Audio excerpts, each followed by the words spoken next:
Hello everyone, blog 3-তে সবাই জানি ফোনের কোয়ালিটি খারাপ, তাতে কি চলো সবাইকে আজকে আমাদের বাড়ির কিছু সবজির সাথে পরিচয় করিয়ে নিয়ে আসি। আমি দেখালাম শাক, ওগুলো কত ছোট ছোট হয়ে আছে না। আর এদিকে হচ্ছে কফির চারা, ফুলকপির চারা, অ্যান্ড এই দিকগুলোতে লেগানো আছে বাঁধাকপির চারা। তোমরা সবাই সরষেতে ভিডিও তুলতে যাও, এই দেখো আমার বাড়ির পাশে কত সরষের ক্ষেত। এইবে দেখো ওইখান থেকে শুরু করে ওই সরষের ক্ষেত আর ওই সাইডটা পুরোটাতেই আমাদের সবজি চাষ করা আছে। এই দিকগুলোতে বাঁধাকপি, ফুলকপি, আর এটা হচ্ছে টক পালং। দেখো গাছগুলো কত সুন্দর লাগছে, তাই না? এই দিকের গাছগুলো একটু তাড়াতাড়ি লাগানো হয়েছিল, এই জন্য দেখো এতে সবে ছোট ছোট কফি ধরেছে।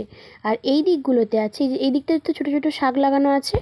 আর এই দিকটাতে রয়েছে হচ্ছে পালং। এই পালংগুলো তাড়াতাড়ি লাগানো হয়ে গেছিলো, এগুলো হচ্ছে মিষ্টি পালং বলে। আর এদিকটাতে শাক, এই শাকগুলোতে বিচে ধরার জন্য রাখা আছে। আর এগুলো কিন্তু ফুল না, এগুলো হচ্ছে পালং। যেগুলো দেখে কেমন লাগলো কমেন্টে জানিও, চ্যানেলটাকে সাবস্ক্রাইব করতে ভুলো না।